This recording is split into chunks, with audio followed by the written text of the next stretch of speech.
ഈയിടെ ഇറങ്ങിയ ഒരു മലയാളം മൂവിയിലെ ഡയലോഗ് അതിങ്ങനെയാണ്: നമുക്കിപ്പോ എന്താ വേണ്ടത്?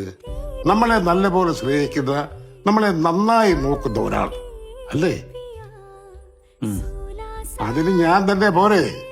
എനിക്ക് എന്നോട് നല്ല സ്നേഹമാണ്, എന്നെ ഞാൻ നന്നായി നോക്കുന്നു. എത്ര മനോഹരമായ തോട്ടാണ് അല്ലേ? നമ്മളിൽ എത്ര പേർക്ക് ഇങ്ങനെ ചിന്തിക്കാൻ കഴിയും?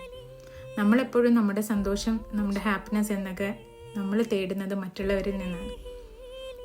അവർ നമ്മളോട് ബിഹേവ് ചെയ്യുന്നത്, അവർ പരിഗണിക്കുന്നത്, അല്ലെങ്കിൽ അവരുടെ സംസാരത്തിൽ എന്തെങ്കിലും ഒരു വീഴ്ച പറ്റിക്കഴിഞ്ഞാൽ നമ്മുടെ ഹാപ്പിനെസ് അവിടെ എൻഡായി. നമ്മുടെ സന്തോഷം എപ്പോഴും നമ്മൾ സെറ്റ് ചെയ്ത് വെച്ചിരിക്കുന്നത് മറ്റുള്ളവരിലാണ്. എന്നാൽ നമുക്ക് നമ്മളെ ഹാപ്പി ആക്കാൻ ഇതുപോലെയുള്ള കുഞ്ഞു കുഞ്ഞു തോട്ട്സ് മതി.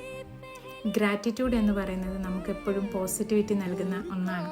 നമ്മുടെ സന്തോഷവും സമാധാനവും ഒക്കെ ഇതുപോലെയുള്ള കുഞ്ഞു കുഞ്ഞു കാര്യങ്ങളിൽ നിന്ന് കണ്ടെത്തി വരുമ്പോഴാണ് ലൈഫ് മീനിങ് ഫുൾ ആവുന്നത്. നിങ്ങളുടെ ചിന്തകളിൽ ചെറിയ ചെറിയ മാറ്റം വരുത്തി കഴിഞ്ഞാൽ നമുക്ക് സന്തോഷത്തോടെ ജീവിക്കാൻ പറ്റും.